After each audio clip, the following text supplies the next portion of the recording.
Hello, beautiful moms and entrepreneurs. My name is Charisse Walker, and I'm your host of the Unbreakable Mompreneurs podcast. This is a place where we come together to learn, grow, and inspire. So sit back, relax, and let's get started.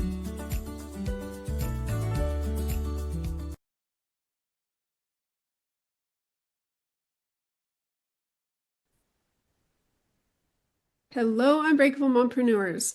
My name is Charisse Walker, your host, and today I am here with Emma Lyons. And here is the question that I have for you. Do you feel like you don't think the very highest of you sometimes? There's always something in the back making you feel a little more insecure. And what can you do to better yourself? In addition to that, how do we get rid of the negative self-talk? So Emma, today, without further ado, why don't you introduce yourself to our audience? Well, it's great to be here. Thanks so much for having me, Charisse. My name is Emma Lyons, like Charisse was saying, and what I do is I work with mostly women, not exclusively women, and I help them break up with the shame voice that they've internalized inside their head. I realize that for me, it's a narcissist. Seriously, it checks all the boxes of a narcissist. And so many people here, we've been taught to coddle this thing, to send it love, to take it to therapy. And I did that for a long number of years, and guess where it got me? In more shame, because shame is not a normal emotion, guys. So I help people break up with that shame voice once and for all, because shame is the reason why you self-sabotage, why you procrastinate, why you feel like an imposter.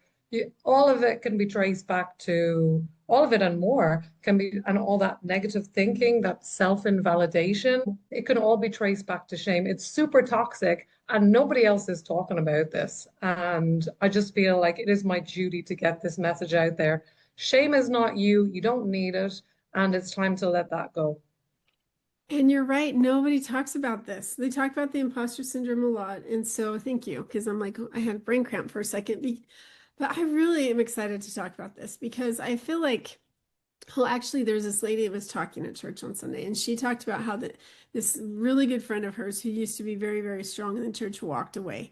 And so years later, she's like, can I just ask why? And she goes, because I was tired of feeling like I was never good enough. And she's like, what?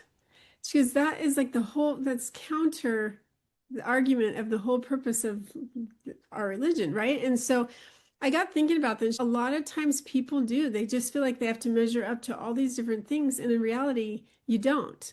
But who puts that there? What causes the shame is my question to you.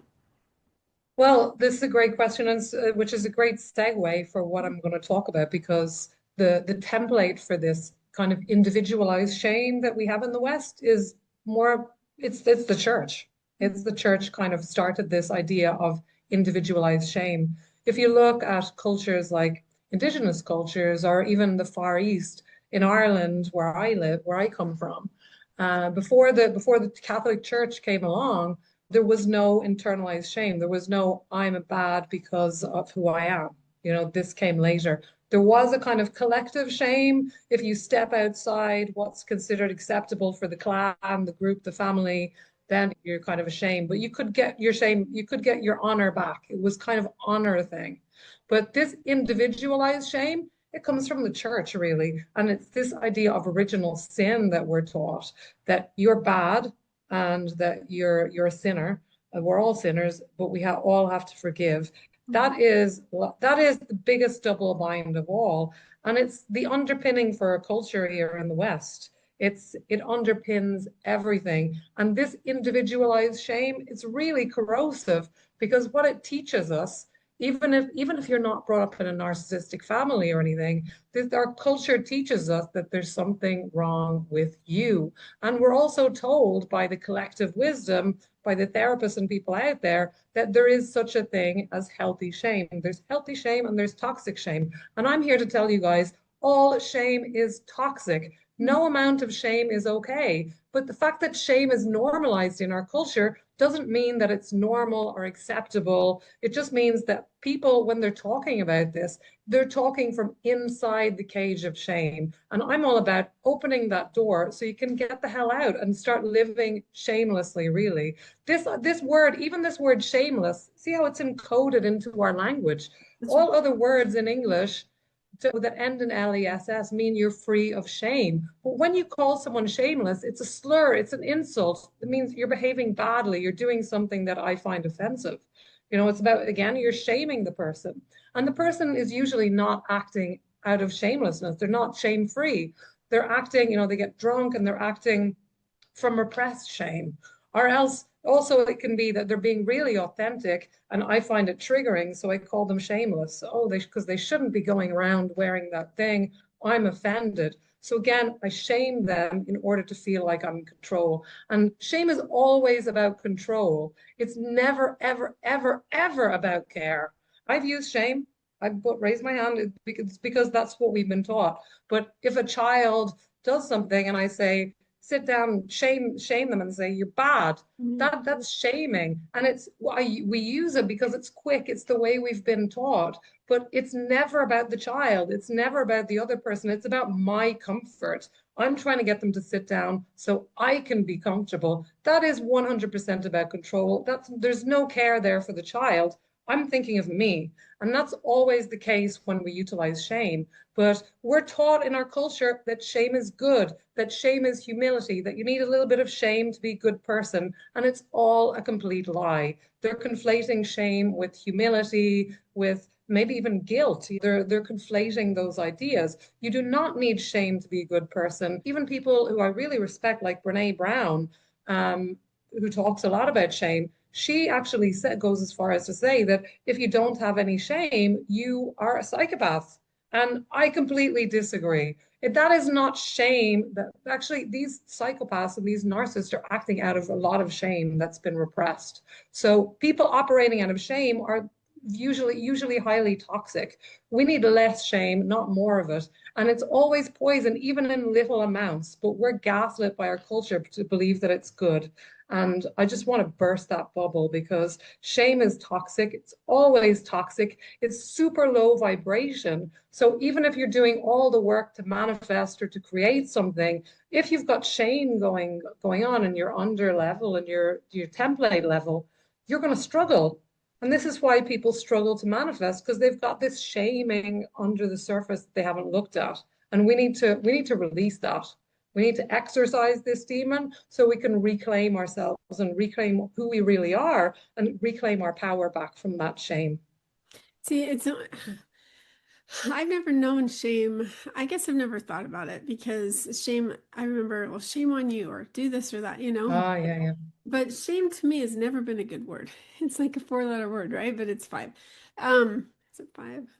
Uh, Yeah, but I think that for me, I would never want anybody to be shamed. For example, I love Neil Diamond and the jazz singer, right? So I don't know, super dating myself, but when his dad gets mad at him because he wants to go away and go sing for a living, his dad rips his clothes or rents his clothes, right? And so that means you're dead to me. I hear about the Amish people where if they go do something, they're shamed if they leave their home, or polygamous. I live in Utah and completely different than, but there are some polygamists. If you choose to walk away from that, then the whole family has to disown you. Like that is shaming. yeah. That's how That my is experience is that shame. is that is shaming. Yeah, it's kind of a more collectivized shame. That's Mhm. the kind that I'm talking about that exists Right, in like Asia and China. It's right. like it's like a slightly different shade of shame. And I'm saying all shame is toxic, Right. but this individualized idea that we have in the West that comes from Christianity and basically this idea of original sin, I believe is particularly corrosive. But yes, all shame is toxic because it's always about controlling. Even in those situations that you mentioned, people are trying to get out of the community, get out of the cult, get out of the religion. So we shame them. They're bad. They become bad because they've done that. But they're not bad for who they are. They're bad for what they've done. And that's the different shade that I'm talking about. In our kind of Christian, Judeo-Christian culture, you're just bad because I'm bad because I'm bad. And there's nothing I could do about that. Well, and if you're a believer in God, like that to me, any form of that, especially of yourself, is wrong. I don't believe me. I don't believe that if I were to sit in front of God and I have a conversation with him, that he would go, I can't talk to you anymore because you did this or that. I don't believe that. And so it's hard for me to believe that any type of religion or culture that does that to an individual is so counterproductive to the maker that I believe put me on this earth. And I think, again, I have a different belief, but there was Satan and then there was Christ. And Satan said, hey, they do it my way, and so I'll control it all. And then Christ said, no, they get to choose. It's free agency. And so if we shame people, then you're taking away their free agency to act a certain way. And that is wrong. So if we internalize it with ourselves, if you feel like you have to act a certain way because, well, I guess the question would be, why do you feel like you have to act a certain way? And is it a truth or is it a false? You know, and I think, is that what you're trying to help people work through in their lives? Well, I'm trying to unpack that. You had a lot Yeah. of kind of think of different points in there. Yeah. Yeah, shame is something not something that Jesus taught, for No, example, no. but it's the church. The church uses shame. Let's be real. I come from Ireland. We know our shame in Ireland, and it's not the only country that knows shame. Protestants have shame as well. It's everywhere. It's embedded in our culture. This is not something that Jesus taught. This is something that came later because shame is very effective to get people to do what you want them to do. It's always a mechanism of control for women. For example, in Ireland, before the church came along, women could hold positions of leadership in society. There was no shame around menstruation, around women. And then when the Catholic Church came along, women were downgraded and suddenly women's bodies became different.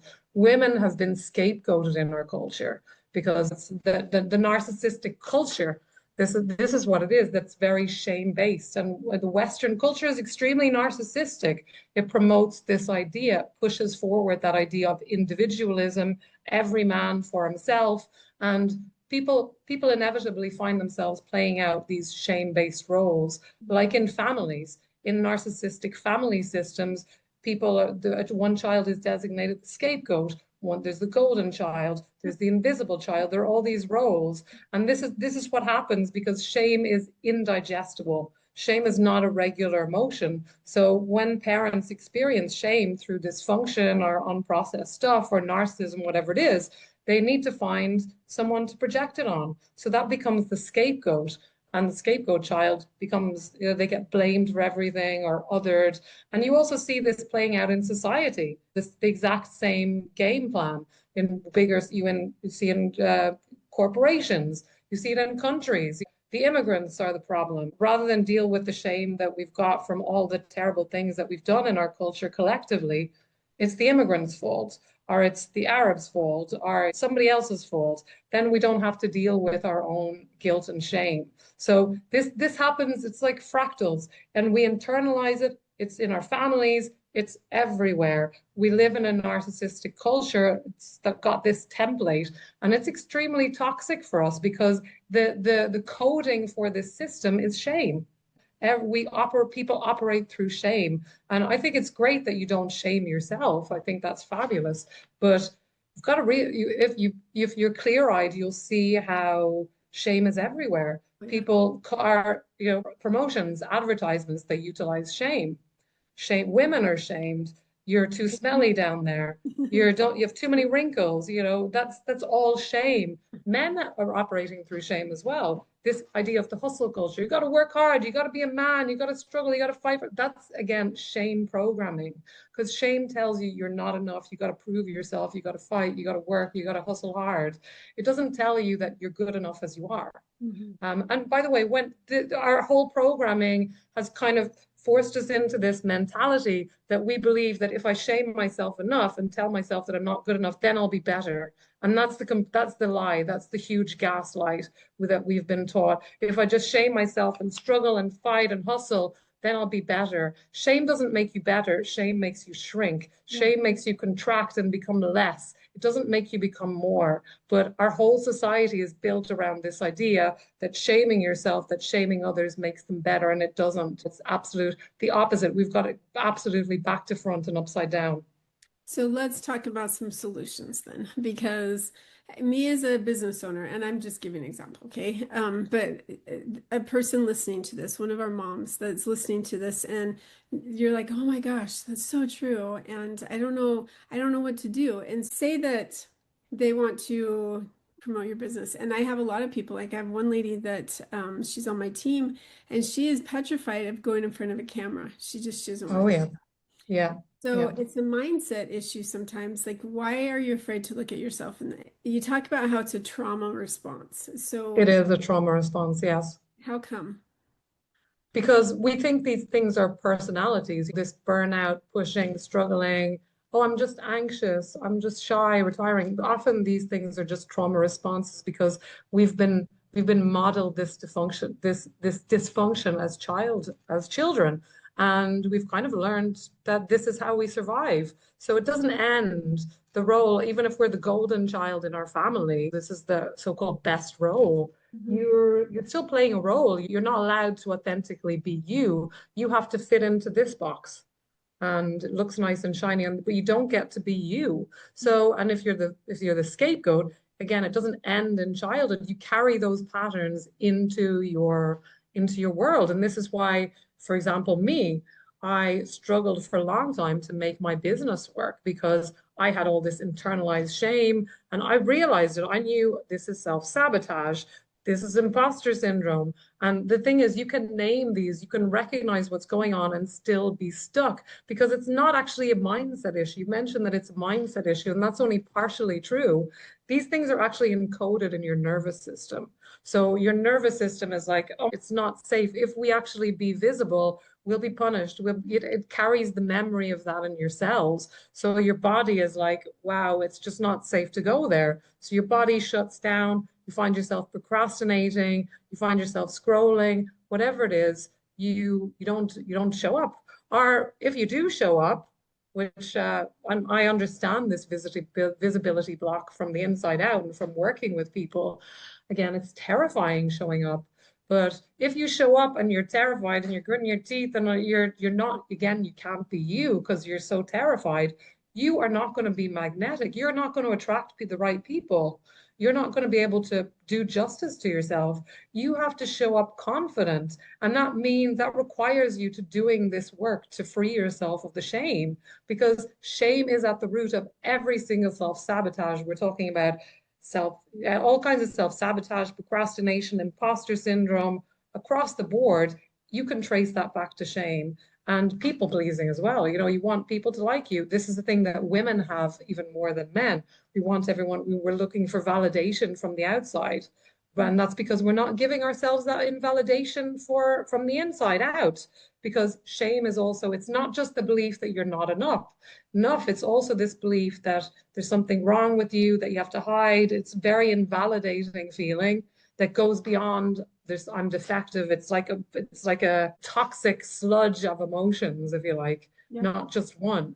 And this is why when we free ourselves of this shame, we can show up as who we really are, and we can actually learn how to receive. Because shame, as I said, it makes you contract, it makes you small. It's the opposite of receptive mode. So even if people show up and say, yes, I want to work with you, and this happened to me personally, you know, oh my, I can't do it. You start running away, or you start, oh, I don't know if I'm going to be able, or you make excuses, or you sabotage it, or you don't show up, or you tell them that you can't help them, even though you can.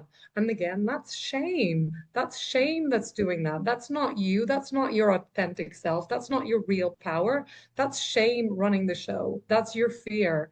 And that can be dealt with, that we can work through this. It's not about processing the shame. It's about exercising this shame, like a proper exorcism, because we've got to evict it. We've been taught in our culture that a little bit of shame keeps you good, makes you a good girl, makes you quiet, makes you nice. It's total BS. We need to exorcise that demon, because it's a parasite. It's a parasite. It sucks you dry. It's a cultural implant that takes away all your power and keeps you stuck in your little box. And we're taught, like, the common wisdom out there is that this inner critic, as it's called, is something that's trying to keep you safe. It's not trying to keep you safe, guys. This is another complete lie that we're being told. That voice, that shaming voice, is not trying to keep you safe. It's trying to keep it safe. It's not trying to keep, it's trying to kill you. It's trying to destroy your life. You owe it nothing.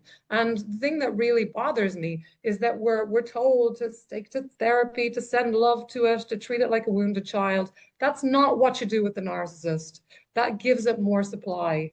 And it is a narcissist. It ticks every single box of a narcissist. It's a narcissist that we've internalized. It gaslights you, it minimizes you, it does every single thing that a narcissist does. And you don't owe it anything.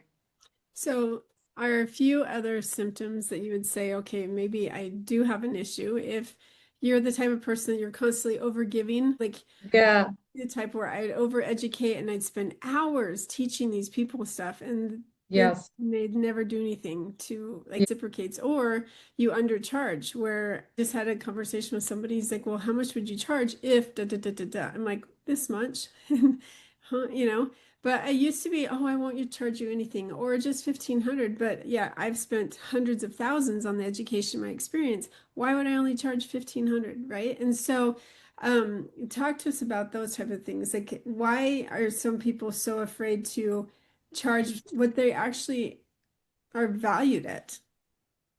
I'm going to sound like a broken record here, Charisse. It's again, it's shame. If you don't feel like you're worthy, if you have this thing inside you that tells you you can't do that, that you're not allowed, that what are people going to think? Oh, you can't charge that much. That shrinking voice, that's shame. That's shame. It's the shame is at the root of it. So you can't stand up and proudly say your voice because you have this thing that's saying you can't do it or you don't deserve it or you should charge less or you should give more and then you overgive. You give too much and then people don't appreciate you because you're not appreciating yourself. And they So we don't got to value you. appreciate ourselves first. And appreciation, that's what money is. It's appreciation. You know, it's how we give and receive love. Given money is just a symbol for that. So we get ourselves caught in a tangle, but it's all so much shame. Shame is like the toxic substrate of all of this stuff. So how did you break? Because people don't usually use the word shame. I've heard guilt a lot. How did Well, you go from therapy? You tried it. How did oh you yeah. develop this method where you saw clarity and said, no, this is what it is. And then Yeah. once you figured that out, why did you decide I want to help people with this? Well, I realized that shame is the underpinning for all of the problems that I experienced and that I see a lot of women particularly, but also men, everyone. Everyone's got this shame. It's not exclusive to women, but women were a bit more emotional, so we experience it a bit more closely. This is why men don't experience imposter syndrome in the same to the same degree as women. But I realized that shame is the root cause, and all the things. I mean, I used to focus a lot on money blocks, but again, money blocks are always about shame. So these are just symptoms and the real root of all these things. So if you just cut, like if you've got a tree and you just clip off a few branches, guess what? It's going to grow back. But if you pull it out by the root, and this is the shame, this is how you really create freedom for yourself. So that's how I started realizing that shame is toxic and that it's never helpful. I mean, guilt people when people defend shame, they often conflate it with humility. So they say shame is good because it keeps you humble, it keeps you knowing that you're not God, but that's not shame. Shame doesn't do that. You don't need shame for that. That's humility. And they often also conflate it with guilt. And guilt is another emotion that's quite low vibration, but not the same low vibration as shame. Shame is like rock bottom. Guilt is the belief that I've done something bad. But 99.999 times out of 100, people who experience guilt, they experience it with a very large side of shame. I'm bad. Something's wrong with me. Usually the two are very kind of enmeshed. So this is then, and you can argue perhaps that we need guilt to recognize that we've done something wrong. And yeah, you can make that argument. But in an enlightened society, we don't need guilt. We just need empathy. Mhm. And we definitely don't need shame to be a good person to recognize that we've done something bad. We need more empathy. And guess what? Shame shuts down in the brain. It shuts down your ability to empathize and connect with other people and makes you get really focused on yourself and really contracted and in my own self-absorbed. So that's what shame does. And this is why I really stand against the people who say that we need shame in order to be a good person, in order to recognize that we've done wrong. That I believe is a complete it's speaking on Brene Brown, who says that you need you need some shame in order to not be a psychopath. She actually says those words in her TED talk, for example. We don't need shame to do that. We need empathy. And shame, as I said, shuts down empathy. So it's actually these people are talking from inside the shame cage. They're talking as if shame is normal and natural thing. And I'm saying no, just because it's normal and normalized and seems natural in Western society doesn't make it so. Yeah. Because that's coming from a very Eurocentric point of view. And like I said, the substrate for all that is the church. Wow. Okay, so give us one step, Okay. but Yeah. one step that our listeners can take to break free from this toxic pattern. Well, I do have a whole, it's BREAK, break, right? So follow along, right? So the first one is B, you've got to break the trance. So that means recognizing that this shame voice or this shame energy is not you. It's like a magic spell, it's a pattern, a trance that we've been under. So catch it, interrupt it, don't overthink it, just name it. Recognize that it's a trance, and that naming starts to disrupt the loop instantly. Then we go into R, refuse to engage. So, and this is what we often get into arguing when Dr. Ramani, who's a specialist in talks about narcissists out there in the world, she uses the acronym DEEP. So don't defend, don't engage, don't explain, and don't personalize. And that's what we got to do with this inner narcissist as well. Just say, not today, it ain't happening. You don't owe it politeness, anything, but you can be completely neutral as well. Then you go on to E, which is expose the lie. Call out the shame-based programming. Recognize that it's about control, that it's not true. That's not your story. And really speaking that truth disarms its power. Then you go on to A, because shame takes you out of your body. It takes you like, whoa. So come back to your body, feel your breath, plant your feet, say your name, the year, remind your nervous system, I'm safe, I'm sovereign, and I'm still here. And then you kick it out. Okay, shake it off, stomp it out. This is not mine. That's how you break the pattern. In a nutshell, it's about recognizing that it's not you, that it doesn't serve you, it's not protecting you, and you can say no to it. And that just in itself is really empowering and can really shift the way you see yourself and the way shame can control you, because shame has nothing on you if you just say no. I love that. Okay, so let's switch gears one right before we are done. And I want to just ask you, as you're starting to coach people and you're getting yourself out there, what is one thing in your business that you wish you would have known that you know now as a business owner? It's all about connection and finding the right people. It's all about, collaborations and really finding people who are on your wavelength. That's really important. But the most important thing is really making sure that you're clear on the inside, because if you're covered in shame or if you're operating from shame, you're going to attract people who are on that same wavelength, and you're not going to be able to rise in the same way. So it's so important. We talk about 80-20.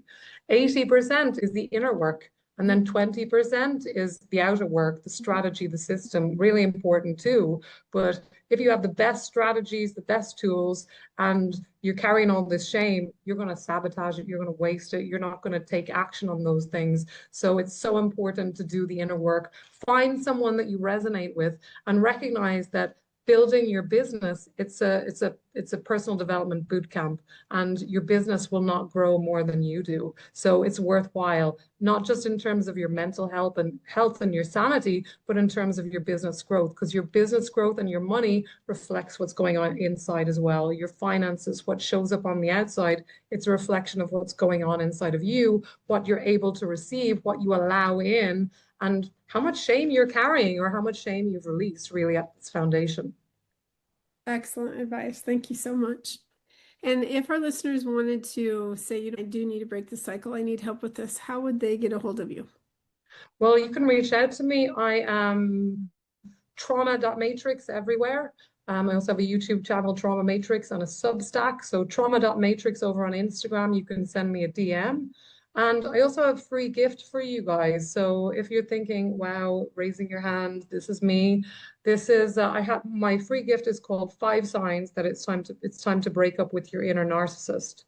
So it gives you 5 clear steps to know to recognize that this thing is kind of being problematic in your life and in your business, and also gives you some strategies to start breaking that cycle.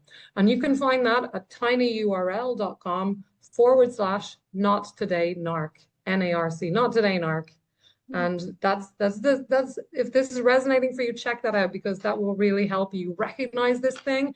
And already in recognizing it, that already starts to reduce the power it has over you. Thank you so much, Emma, for being on. My pleasure. Thanks so much for having me, Charisse. And Unbreakable Moms, I hope that as you're listening to this, you're like, you know what? Not today, narc. I'm not going to be able to deal with this. And I don't need it. I don't deserve it. And I'm better than this. And I deserve to have what I want. So I hope that you find that and go out and make it a great day. Beautiful moms, remember, you are unbreakable. Keep illuminating the world with your strength, pursuing your dreams, and reveling in the splendor of motherhood. This is Charisse Walker, bidding you farewell for now. Stay tuned for more empowering conversations on the next episode of the Unbreakable Mompreneurs podcast. Until then, keep shining bright. Signing off with love, Charisse Walker.